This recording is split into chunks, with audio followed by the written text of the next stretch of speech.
So far we've covered black box optimization methods for planning and Monte Carlo tree search, which is suitable primarily for kind of discrete actions and stochastic environments.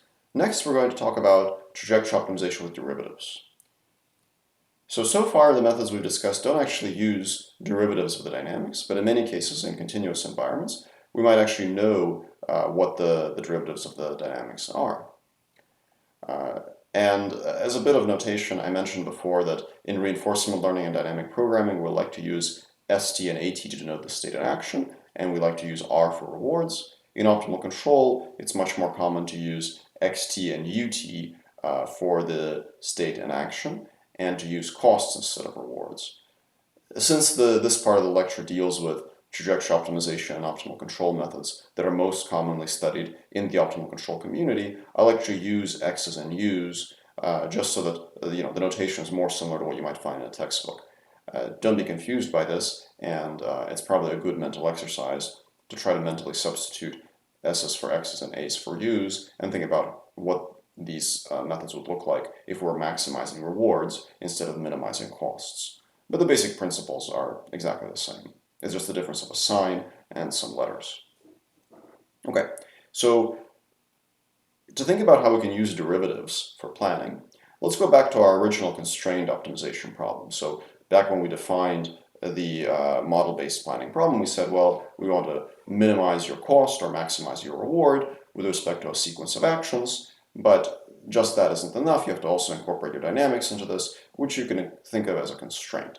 So you could say, well, I'm minimizing my sequence of actions, U1 through U capital T, subject to the constraint that xt is equal to f of xt minus 1, comma ut minus 1. And when you have a constrained optimization problem with equality constraints, you could always substitute in the constraint value for the variable and get an unconstrained optimization.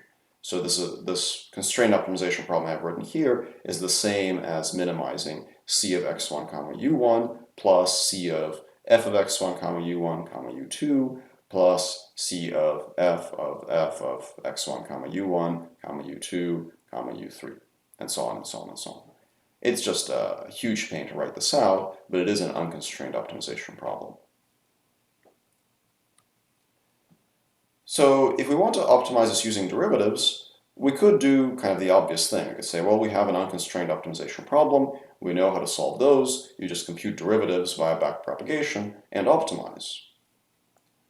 So specifically the derivatives that you need in order to apply chain rule, which is what backpropagation is, to this minimization problem, you need to know df dxt, you need to know df dut, and you need to know dc dxt and dc dut. So you need to know the derivatives of both the cost and the dynamics with respect to both of their inputs.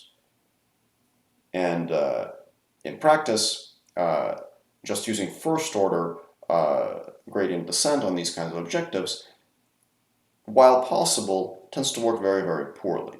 So in practice, it actually really helps to use a second order method for solving these kinds of optimization problems. And it turns out that if you want to use a second order method, essentially Newton's method, there's a very convenient structure to this problem that provides us with a very efficient algorithm that does not require computing giant Hessian matrices. You could use first order gradient descent, and first order gradient descent will typically produce quite poor solutions because since you are, for something like the last term in the sum, since you're multiplying many, many, many Jacobians together, unless all those Jacobians just happen to have eigenvalues close to 1, you will end up with either vanishing or exploding gradients. But second order methods can effectively compensate for this. One aside that I want to mention before I get into describing how second order methods for trajectory optimization work is the difference between shooting methods and collocation. So if you study trajectory optimization, you might hear these terms being thrown around a fair bit. A shooting method is a method that optimizes over actions. So this equation describes a shooting method. If we want to minimize this sum with respect to the actions, the reason this is called a shooting method is that you can think of the actions in the beginning of the trajectory as having a big effect on the result later on. So it's like when you pick that first action, you're sort of shooting into the state space and seeing where the result will land. And this also describes why shooting methods can be so numerically unstable with first order optimization algorithms. Because while that last action has a minimal effect on your objective, the first action has an enormous effect. Essentially, the sensitivity of your objective to that first action is very large, and for nonlinear objectives, most objectives will be at least quadratic, the sensitivity translates into very poor numerical conditioning, meaning that you have some very large eigenvalues in your Hessian and some very small eigenvalues. And when you have a mix of very small eigenvalues for those later actions and very large eigenvalues for those earlier actions, the result is poor numerical stability, which first-order gradient descent methods struggle with. A collocation method is a method that optimizes over actions and states with additional constraints. So in a collocation method, you would go back to the original constraint optimization problem, which is to minimize the sum of costs subject to the constraint that xt equals f of xt minus 1 comma ut minus 1. But now you would optimize over either both states and actions, or sometimes you would optimize over only states with the actions themselves determined by an equality constraint. This is sometimes referred to as inverse dynamics. But the simplest way to think about this is if you're optimizing over states and actions. So in that case, you can imagine your optimization variables are all the dots along this trajectory, and you can move any of them however you please, so long as the constraints are obeyed.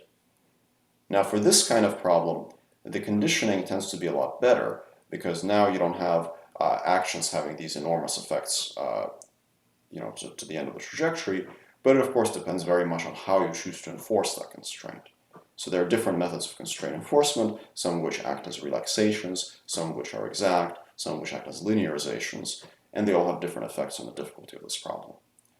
So I won't discuss collocation methods too much in today's lecture. They tend to be a little bit more complex, but they do tend to be more numerically well-conditioned and typically would work better with first-order methods than the shooting algorithms. What I'm going to do instead, however, is I'm going to talk about a very classic shooting method that is a second-order method, which is based on the linear quadratic regulator. So in presenting the linear quadratic regulator, I'll actually start with a special case of a linear control problem, and then I will tell you what happens in the nonlinear case. So this is our optimization problem, minimize the sum of costs with respect to the actions, and it really corresponds to that original constraint optimization problem, but I've just substituted in the variables for the constraints just to make it clear to you that it really is an unconstrained problem, and the constraints are really to help us write it. So the linear case refers to a setting where f of xt comma ut is a linear function, meaning that you can express f of xt comma ut as some matrix times the vector where you stack xt and ut plus some constant vector little ft.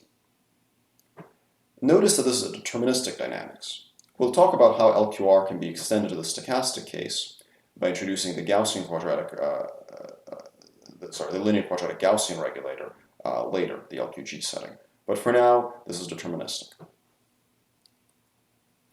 And we're going to assume that our cost function is quadratic. It's important for the cost to be quadratic because if the cost was linear, then we would have a minimization of a fully linear objective without constraints, which in general has its solution at infinity, and that's not useful. So we need our cost to be at least quadratic, which means that it can be written as 1/2 times a quadratic form with some matrix capital CT plus the linear term with little ct. So in the same way the dynamics is linear, the cost function is quadratic. Linear and quadratic. And that's why this is called the linear quadratic regulator. What are we regulating? Well, we're regulating our trajectory, and we have a linear dynamics and a quadratic cost. So this goes in for f, and this goes in for c. And notice that we're allowed to have a different f matrix and f vector and a different c matrix and c vector for every time step. So even though we have a linear dynamics, we might actually have a different linear dynamics every single time step. And that's going to be important later when we try to extend this to the nonlinear case. Okay, so here's our problem setup. And the question that we're going to start with is the base case. We're going to solve for just the last action, and we're going to solve for the action ut as a function of the last state xt. So the last state xt is unknown, but what we can do is we can express the optimal ut for this linear quadratic system as an expression that depends on the last state xt. So here's how we can do it. The total portion of the objective that depends on the last action is the q function at the last time step, right? Because changing the last action won't change the reward or the cost at time step capital T minus 1. So we know that the only portion of this objective that is influenced by ut is the cost at the last time step. And that's given by some constant plus the quadratic cost function. So really choosing ut is just a matter of choosing the value of ut that minimizes this expression. And this expression is quadratic in ut. Now, it also depends on xt, so in order to solve this quadratic equation, it'll help us to break up capital C and lowercase c into parts that influence u and parts that influence x. So xt can be written as a matrix consisting of 4 parts: a top left corner, cxx, and a bottom right corner, cuu, and then a bottom left and a top right, cux and cxu. We would in general assume that the cost is symmetric, so cxu would be cux transpose. Now, the objective is a quadratic form in ut, where the quadratic term is just cuu, and then all the other terms add up to make a linear term that also depends on the x. And then the linear term can also be broken up into an x-dependent term and a u-dependent term. So if we take the derivative of this with respect to u, we would get the component of the quadratic form that depends only on x, so its derivative is 0. We would have the cross term, which would be u cux x and x cxuu.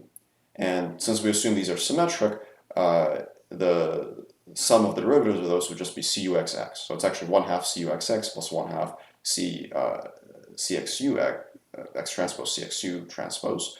But if you add those up and assume symmetry, then together it's just cuxx. Then you have the derivative of the quadratic term, which is u transpose cuu times 1/2.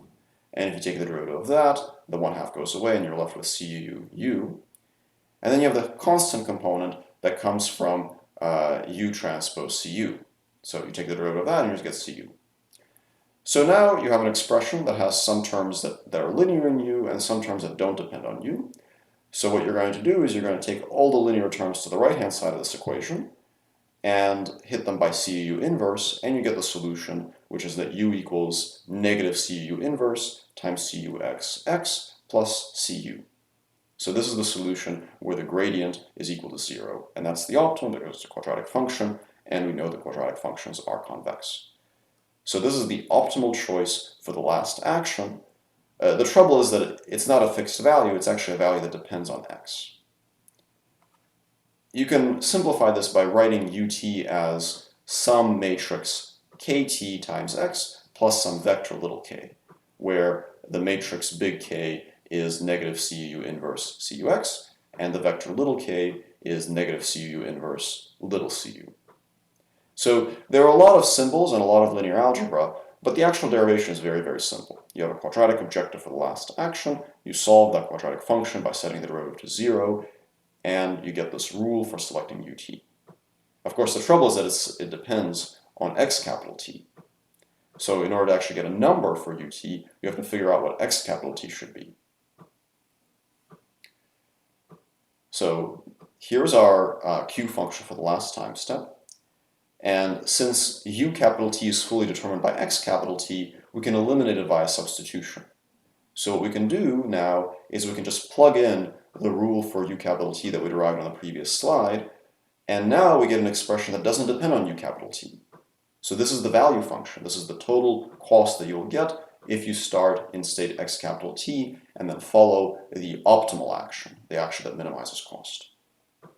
So it's a complicated expression, but it's still quadratic, so it has only linear and quadratic and constant terms, and it depends only on x capital T. If you want to expand this out, here is the expansion of this. So all I did is I just crunched the matrix algebra, and after crunching the matrix algebra, I'm left with a mess of an equation, but if you look at this equation carefully, you'll notice that this equation only has terms that are quadratic in x or terms that are linear in x. So that means that I can collect all the quadratic terms into some matrix that I'm going to call V capital T, and I can collect all the linear terms into some vector that I'm going to call little v capital T. Now the expressions for capital V and lowercase v are pretty complicated, but they're all just multiplications of matrices and vectors that we saw in the previous slide. So while it takes a long time to write, it's actually very, very simple to derive. So long story short, I'm left with an expression for v of xt that has one quadratic term, 1/2 v transpose x transpose vx, and one linear term, x transpose little v. So now let's think about the previous time step. Let's think about the time step t minus 1. My objective here will be to express the value for ut minus 1 in terms of xt minus 1 and the expression for the value at xt that we derived previously. So ut minus 1 affects xt. In turn, it also affects ut, but we've eliminated ut from our calculation.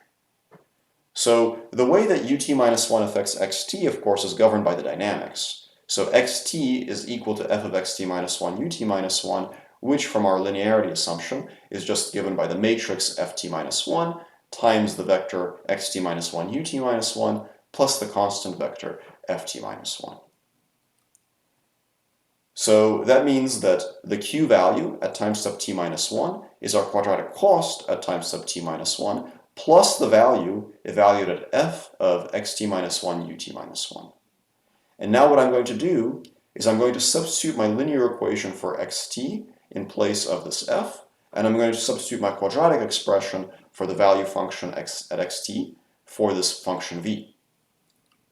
So I know that v is some constant plus this quadratic form, which means that I can substitute that in there, and I can express my v in terms of xt minus 1 and ut minus 1. So all I've done is I've taken my expression for v, and everywhere that xt occurs, I replaced it with the expression for xt that I obtained from my dynamics. And again, it's an expression that takes a long time to write, but it's actually very simple because it just has a collection of linear and quadratic terms. So here are the quadratic terms and here are the linear terms. Everything here is either quadratic or linear in xt minus 1 and ut minus 1. So here's what I'm left with. I have my q function at time step t minus 1, which consists of the cost, which is quadratic, and the value function. And for the value function, I can plug in the expression from the dynamics, and I get something that's quadratic, that's also quadratic and linear in xt minus 1 and ut minus 1. So then I can collect all the quadratic and the linear terms from both the costs and the value function, and I can express my q xt minus 1 ut minus 1 as a quadratic term and a linear term. If you're getting lost in the linear algebra at this point, what I would recommend is to actually get out a sheet of paper and follow along with these derivations. So again, these derivations are very simple mathematically, but they take a long time to write. So if it's unclear to you, you can get excellent clarity on the LQR algorithm by just following along with the lecture and writing out the derivation, making sure that each step of the derivation is completely clear to you. Okay, so the expression for the quadratic term and the linear term are given here. They have the quadratic and linear term from the cost, plus this second set of terms, which comes from the value function. And the form of these is actually pretty elegant. So the quadratic term for the value function is just hit on either side by the dynamics matrix. And the linear term has a term that comes from the quadratic value function term, which is dynamics matrix transpose times v little f, plus the linear term, which is just the dynamics matrix times little v. So it actually intuitively kind of makes sense. But if it's not clear to you, please follow along on a sheet of paper and work this out. Okay, so just like before, we can write the derivative of this q function with respect to ut minus 1. Notice that its form is exactly identical to what we had for ut, only now instead of having capital C and lowercase c, we have capital Q and lowercase q. But the form is exactly identical, which means that the solution is exactly identical. So the solution for ut minus 1 is just some matrix kt minus 1 times xt minus 1 plus some vector little kt minus 1. And big K is negative QU inverse QUX, and little k is negative QU inverse times little QU. Okay, So the derivation here was actually pretty much the same as for the case of ut, with the main difference that we have a different matrix and vector, which we derived by combining the cost and the value function at the next time step. All right, so what this suggests is that we can express our solution as a kind of recursive algorithm, where we start at the very last time step, and from time step capital T all the way back to time step 1, we calculate a Q matrix and a Q vector, where at the last time step capital T, the v's are just 0 because there is no capital Vt plus 1 and there's no lowercase vt plus 1. But at all others, we calculate them using this formula. We express our Q function as this quadratic form, and we choose our action ut as the argmin of this Q, which is a linear expression in terms of x, where capital K is negative Qu inverse Qux, and lowercase k is negative Qu inverse Qu. Then we express our value function as a quadratic form in terms of these Q's. And the expression for the value function is a little bit complicated, but it's still very easy to derive just by plugging in the expression for u in place of u in that formula for the Q function, and then collecting all the quadratic and linear terms to express the value function as a function only of v of x with a quadratic term and a linear term. Again, if at this point you're having a little bit of trouble following the algebra, it's a very good idea to get out a sheet of paper and just rederive this, following along with the slides. It's quite easy to rederive, it just takes a long time to write. All right, so now we have a value function at time step t, which means that we can repeat and go to time step t minus 1 and use that value function to compute the preceding Q function. When we're all done with this, what we've produced is an expression for capital K and lowercase k at every single time step.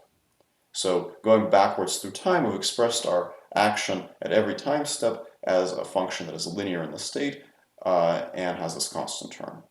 And when we get all the way back to u1, the nice thing at time step 1 is that we actually know x1. x1 is the one thing that we are given, which means that we know x1, and therefore we can compute a numerical value for u1. And once we know both x1 and u1, then we can use our known transition dynamics to calculate x2. And once we know x2, then we can calculate u2 as capital K2 times x2 plus lowercase k2. So once we get to the beginning, then we can perform a forward recursion, where for every time step from t equals 1 to capital T, we can compute ut as ktxt plus little kt, and we can calculate xt plus 1 by using our dynamics. And then repeat this process. So you can think of it as kind of unzipping everything, going backwards, expressing it in terms of xt, and then zipping it back up going forward, plugging in those xt's as you compute them. And that will get you numerical values for a sequence of x's and u's that describes the optimal trajectory in this linear quadratic system. And remember that the Q function here really is the Q function. It's the total cost from now until the end if you take the action ut in state xt and then follow the optimal policy. And this is the value function, the total cost from now until the end if you start in xt and then follow the optimal policy. Okay, so that's it for the basic LQR derivation, but again, if something here is unclear to you, the linear algebra is actually pretty simple, it just takes a long time to write. So if it's not clear, I would highly encourage you to go back through the slides and redo the derivation following along on a sheet of paper.